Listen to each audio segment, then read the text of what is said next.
Because now, they'll do a check, and I hope not too in-depth.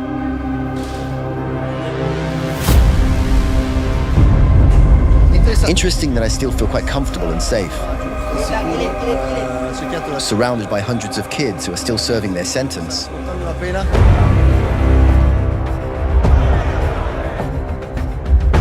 How many people are sleeping here? 9. 9 people. I'm in prison because I stabbed someone. I'm here for murder.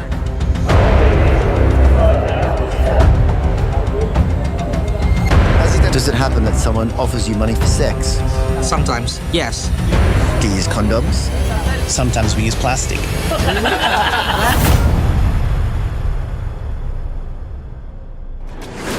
My name is Giuseppe, and I have a mission: to travel the world, to meet the most extraordinary people on the planet, and to ask them a simple question.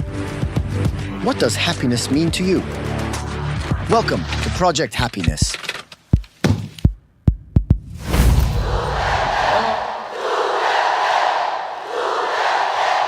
My campaign against drug will not stop until the end of my term. That will be 6 years from now. Until the last pusher and the last drug lord are...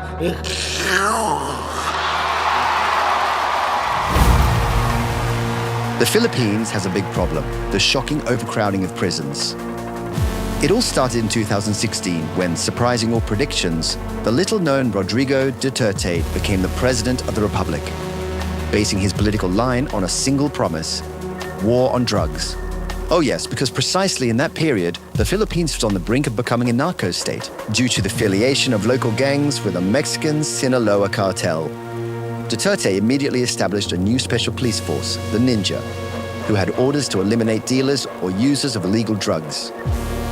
A rather controversial order because in a few months, he counted more than 30,000 civilians killed by the police. His tactics of state terrorism generated an unprecedented level of violence, dragging so many civilians to prison that the already very weak Philippine prison system collapses. In just 6 years of office, Duterte's authoritarian policies have brought the number of prisoners from more than 95,000 to around 165,000, an increase of almost 75%. Today, the country's prisons are so overcrowded that there is an average of 1 guard for every 400 inmates. In short, they are self-managed by the inmates themselves. We are about to enter the main prison in Manila to document what it means to live and often even survive in one of the most overcrowded prisons in the world, and understand how the concept of happiness changes when your freedom is deprived. It would seem that we have done it. All we need is that gate to cross, then we are inside the Manila prison. Let's see what happens. Waiting for me at the entrance is Officer Jacob with a group of guards, who, after having explained to me the extraction maneuvers from the prison in the event of a riot, they must ensure that I do not bring anything illegal into the facility. Only me. I'm a bit tense, because now they'll give me a checkup. I hope not too in-depth. Go on top. Yeah, on top, sir. Yes, sir. He's checking everything, even though I hid something inside my shoes, under the insole.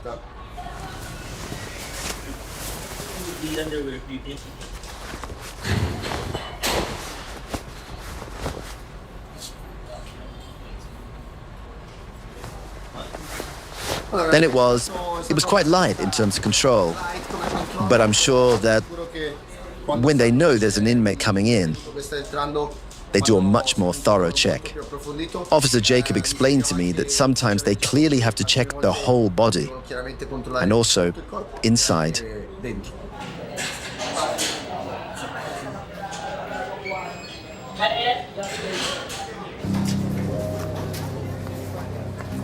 So everyone or anyone that you can see wearing a yellow t-shirt is a person deprived of liberty or a PDL. Okay, good.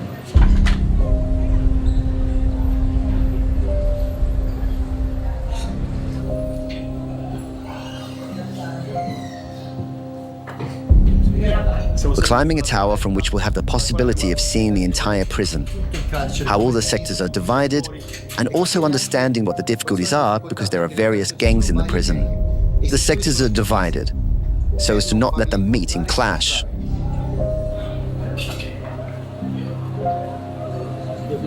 Wow. It looks like an amusement park more than a gym. Yes, sir. That guy is working. The guy is doing some job. Yes, sir. There are cars inside. There are shops. Never seen anything like this. This is the South Sector, sir. This is a non-gang affiliation dorms, or what we call the Cuerna. Cuerna. Yes, Cuerna. So those people chose not to affiliate with any gang. Yes, sir. So here are the Cuernas. It's divided to 3 dormitories. We have the dorm 1, dorm 2, and the dorm 4 here.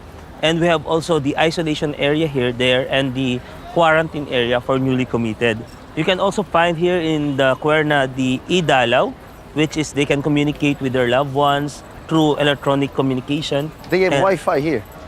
We have internet connection here. Okay. So on a line being connected here for the internet. And they have a garden.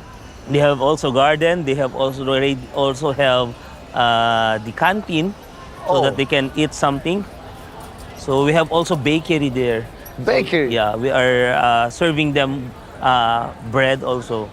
It's very far from the idea I had of prison, but I think I should expect much more than that from this one. Although the situation may seem under control from here on, with over 5,000 inmates crammed into a space designed to accommodate just 800, the Manila Penitentiary is on the verge of collapse, creating a potentially explosive situation. They are already making him count this entire sector.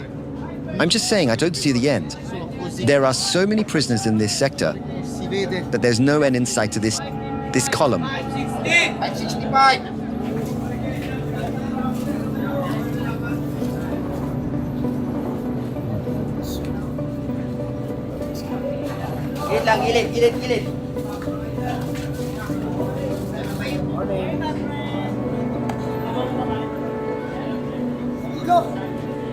But it's lunchtime. I think they've already eaten. Now they are taking us to where they distribute food to understand how it works. I don't know what to be surprised to anymore because I have TV, watch the news, films. We arrived too late and therefore they have already cooked, eaten, distributed. But on these little flames, they cook for 400 people, only people from this sector. The thing that surprises me most, however, is that they, for example, like these guys, they can light a fire and warm themselves or eat, which may be private or personal or brought to their families, or something they left over the day before, where they can make it freely whenever they want. These stoves are for everyone. Extraordinary to think that the prisoners themselves help the guards keep everything under control, because there really aren't enough guards. There is one guard for every 500 prisoners, so of course the guards also have to rely on them, so that everything remains under control and at peace. Imagine if there wasn't this coordination, this support from them. It would be a war every day.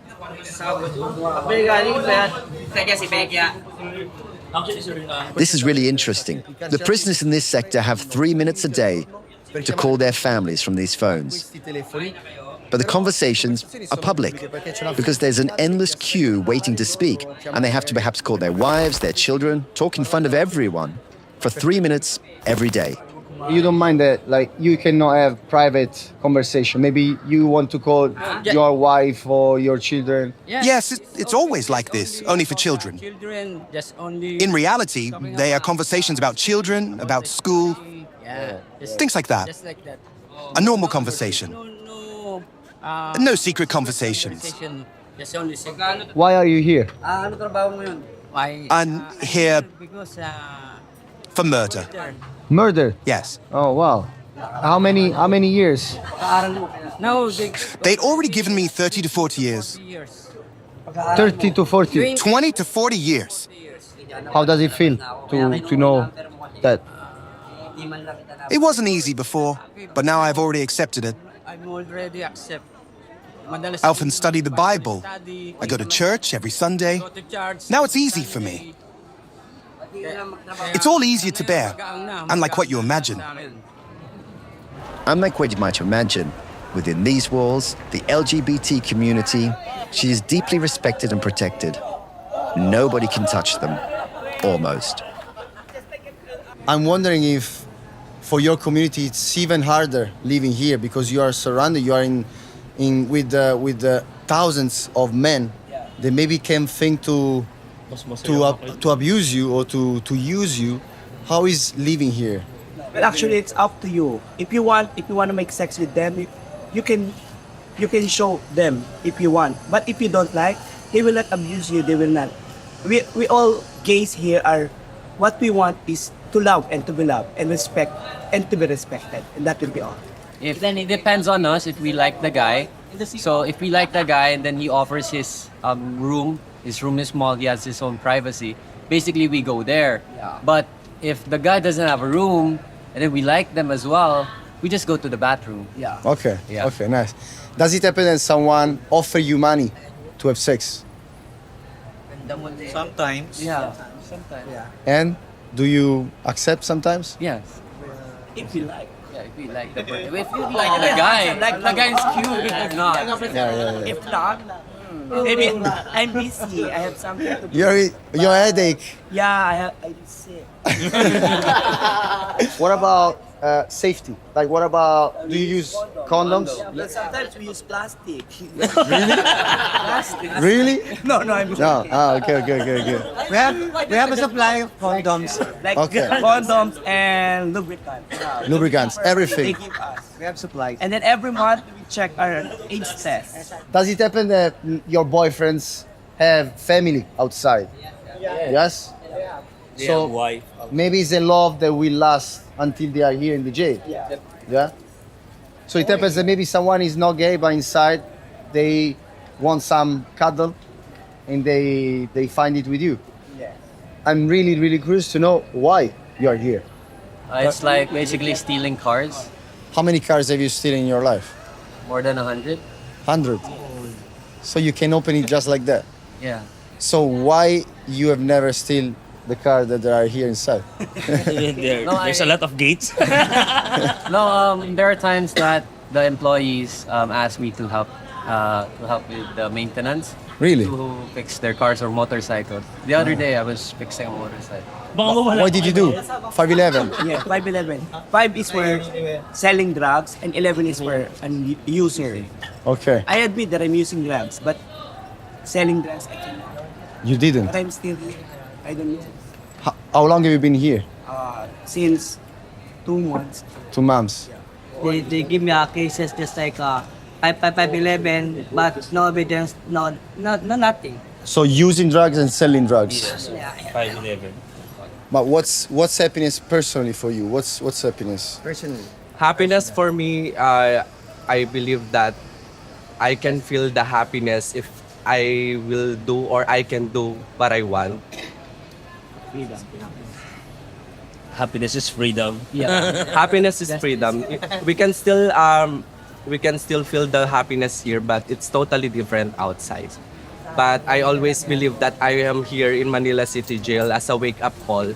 So I accepted that I am here so that I will know what we will do next outside if I will get outside. Most likely, LGBT have a dream to be treated like a girl, a real girl. So outside, we didn't experience like that. But here inside the Manila City Jail, I think all of us, not only my happiness, but all of us, we are treated here like a queen. Respected, treated being a wife, real wife, a real lady, a real woman. And we didn't provide anything here.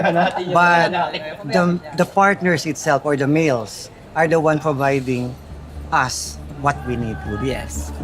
This prison never ceases to amaze me. Even some of these prisoners feel freer to be who they really are in here, compared to the world beyond the walls. But this is the reality of one sector, mainly that of prisoners not affiliated with the gangs. Entering another sector literally means accessing a world of its own, with totally different rules and hierarchies depending on the gang. The leader of each sector is called mayores, And with his subordinates, he self-manages his dormitory without any interference from the guards. How did you become Mayore? By popular election.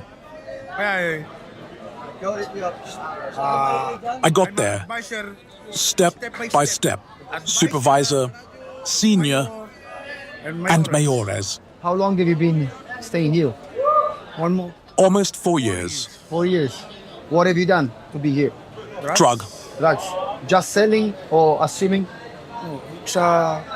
Alligator. For me. Puro. Just for you? Yes. Which kind of drug? No. Methamphetamine? Yes. Methamphetamine. But there was no proof. Wow. It's incredible that most of them are here for taking drugs, and a few of them even having passed them off. But this is the best they have done. But for example, this gentleman has been here for 4 years simply for taking methamphetamine. The rules in the Philippines regarding drugs are very harsh. They are showing us all the rules of this gang that are written here. They were in Filipino, we don't understand them, but now we'll have them explained to us. You are not allowed to kill another gang member, whether inside or outside prison. Paddle. Paddling. Okay. Stick. 50 times. Okay. If you kill your companion. Inmate. Okay. Second one. You can't steal another gang member's wife. 1 and 2. 1 and 2. Yes. Those are the most important ones. No. The others are simple punishments. Punishment. But the first 2, Heavy punishments. Okay. Bahala na gang. Symbol question mark. Someone else? Es para na gang. All. You here? Then? Other part. Sa ibang parte. Look at that. Everyone. And you did it here inside? Outside. Cyber Communications Center. This is the prison's internet point. It's incredible, that is, all prisoners can enter here and connect to the internet. However, the most important thing we must remember when browsing online is always surf protected with NordVPN. In the description below the video, I left you with a link, thanks to which, with just one subscription, you can keep the whole family's browsing safe, protecting up to 10 devices simultaneously with NordVPN apps. Because if while you watch this video, you don't have an active VPN, your IP address, your browsing history, location, and other sensitive personal data, they can be used to bombard you with spam ads, or worse, steal your identity. What NordVPN does instead is hide your IP, and therefore all your personal information from bad guys, so much so that, thanks to their no-log policy, not even NordVPN can track or record your traffic.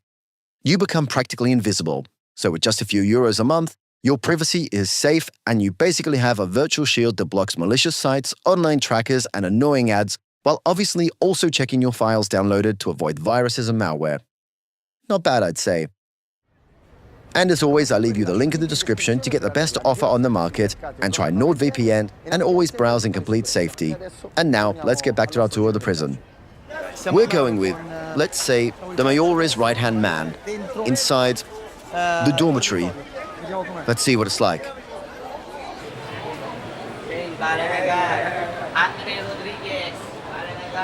I understand now what the symbol is. They do this because this is a question mark. That's the point, and the question.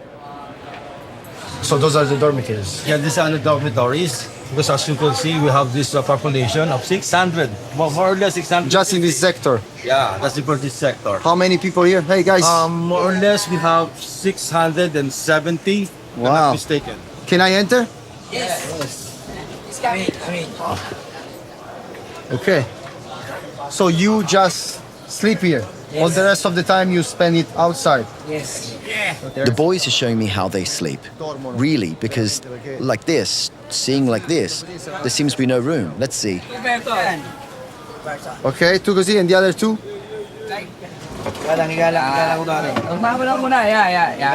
Ah, lo costruiscono.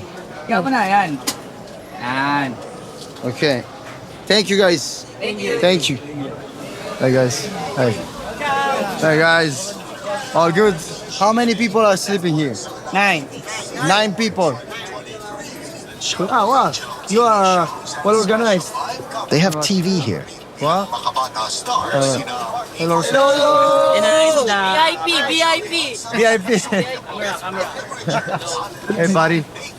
Okay, nice. This is me. You have your own room here? No. Yes, my own room here. How many people are sleeping there? One, only me. Why? Because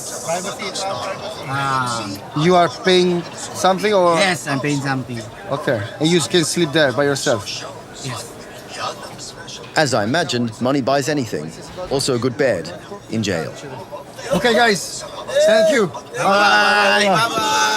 Peace out. We are now in the common room. We call it buyon or the bathroom. It's everyone are using there for all 600 people. Yeah. Are using these common rooms.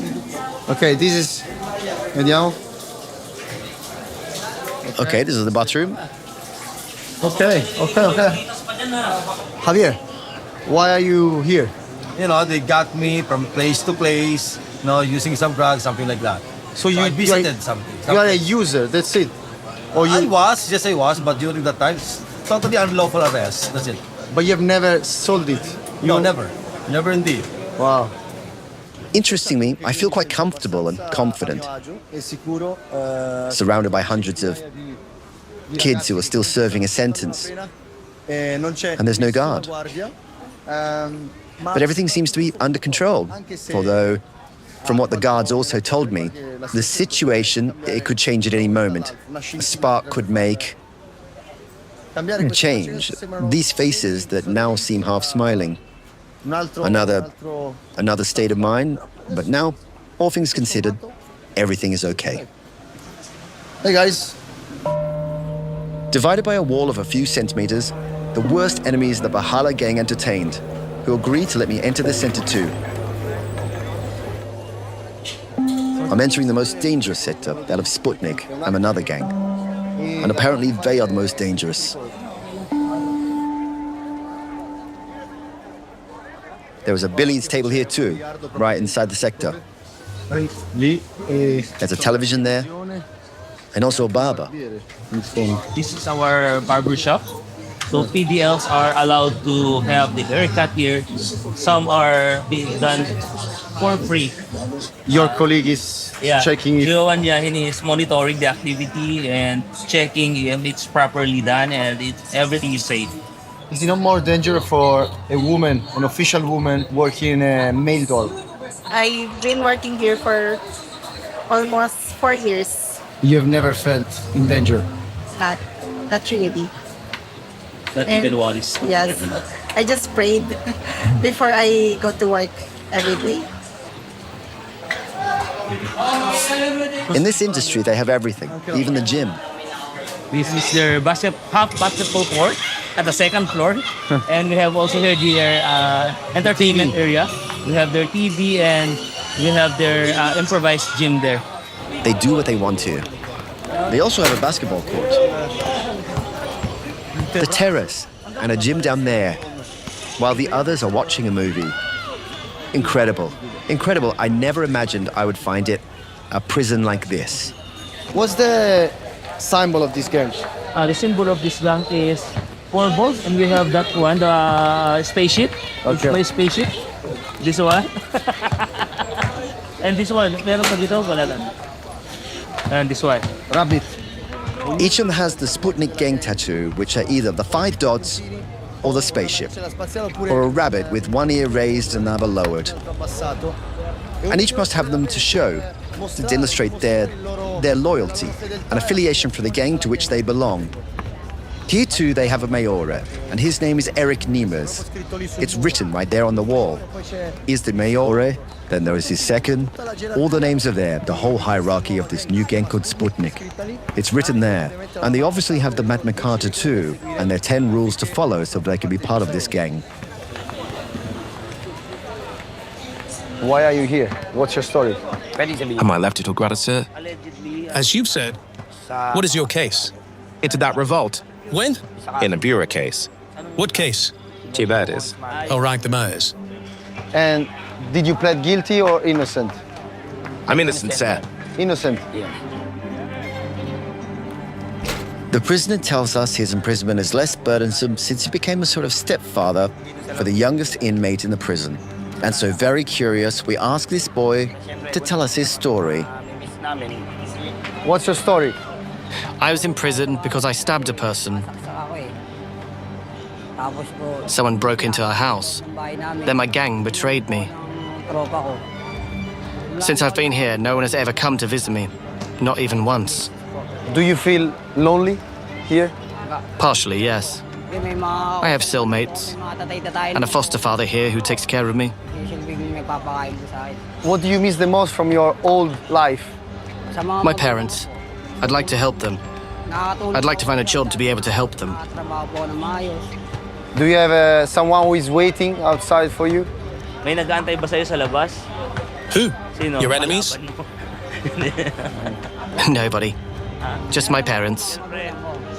Staying here makes you feel a criminal, or you just did a mistake? I'm here because of my mistake, because I stabbed someone. I didn't mean it. It was self-defense. They're taking us to the dorm now. Hey guys, kamusta ka? Very loud. Oh, are they praying? Here there's a small mosque. They are praying. I don't know how he does it here. This one is much heavier than the other one. Hey guys. Wow. Oh. Hey. Good afternoon. Good afternoon. Good afternoon. How many of you are sleeping here? 20. 20. Where do you sleep? Okay. That's your bed. Nice. Nice. This is all what you have. You don't have any belongings with you. When I got here, I had nothing. These are things left behind on my old film mates. Thank you. Thank you. My father is Champaloloy. Champalala. Nice.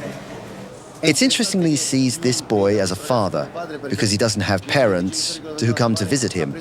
He took it as a point of reference, and therefore there's one who protects him, the one who helps him in difficult times. And here I assume that there are many. For example, this room has a very strong odor. There's an incredible smell of pee.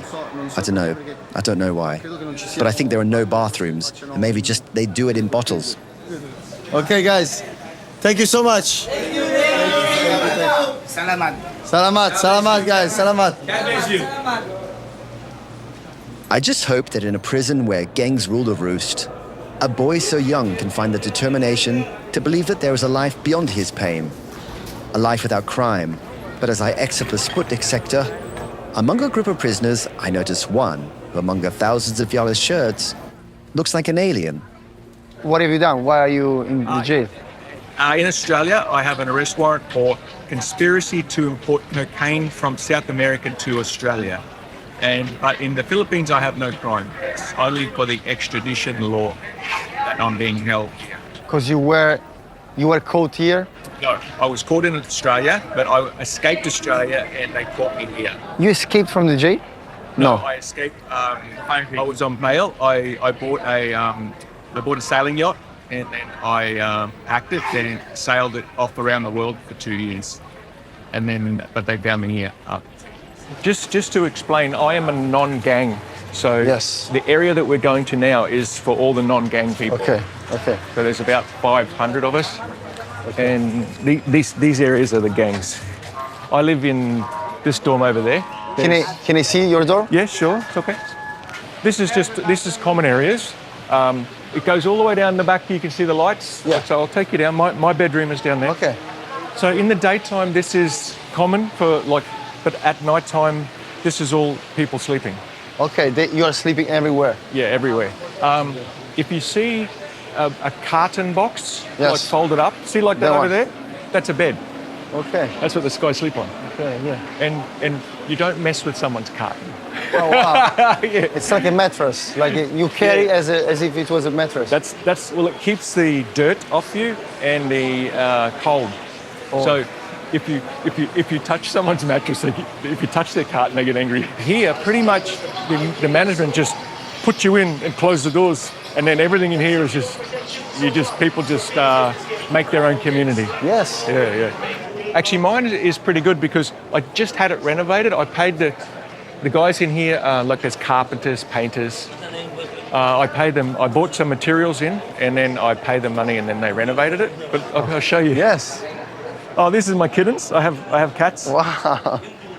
I just ignore the floor because I have to change this to tonight.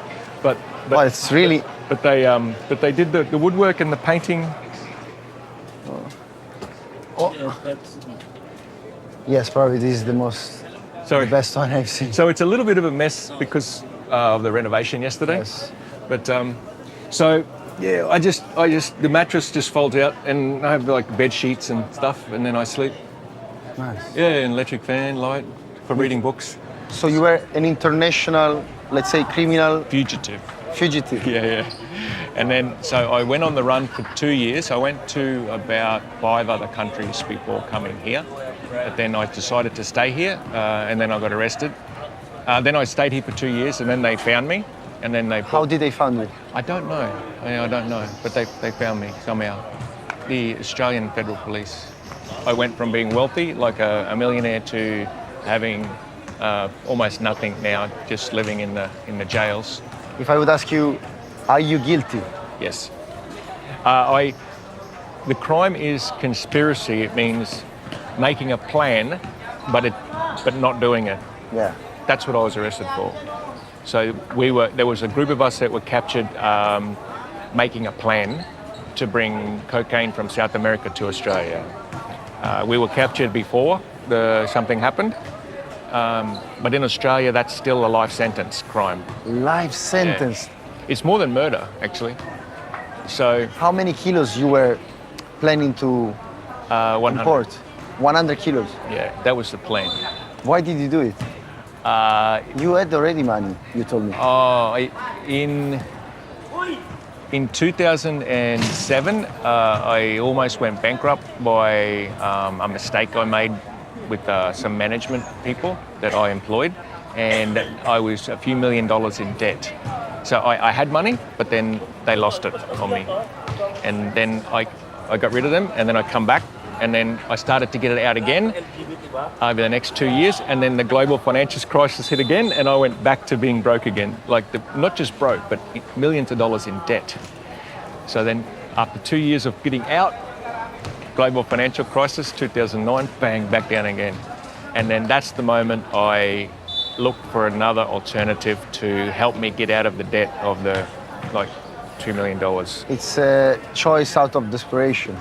Yes, but this is where it's ironic, and this is the life lesson for a lot of people. I didn't make a cent, and yet look at what price I've paid.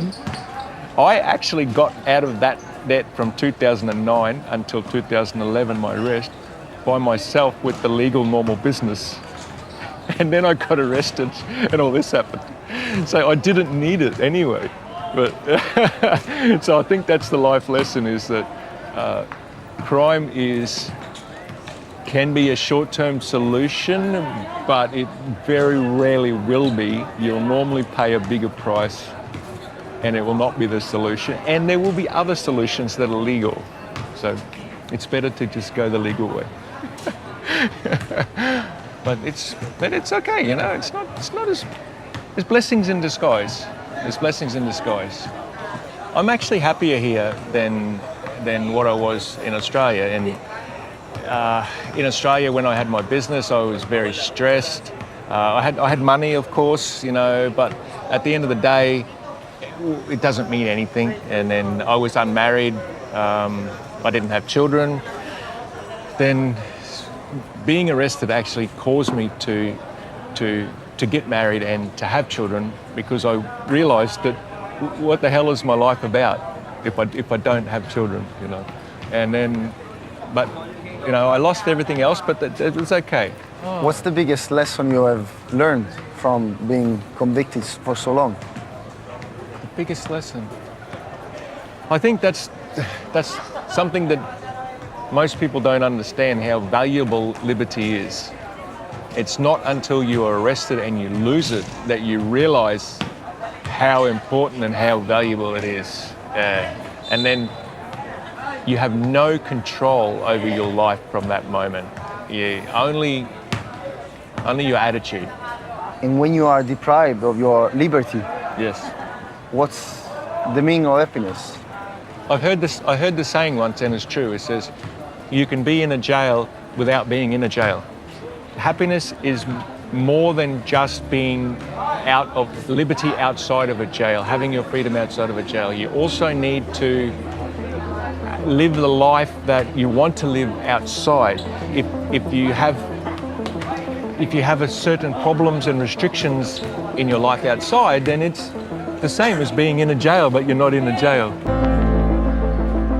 And who'd have thought that I would receive a lesson in freedom right inside a prison? Marcus is right. Prisons often don't need to be built of concrete and metal, but can be invisible.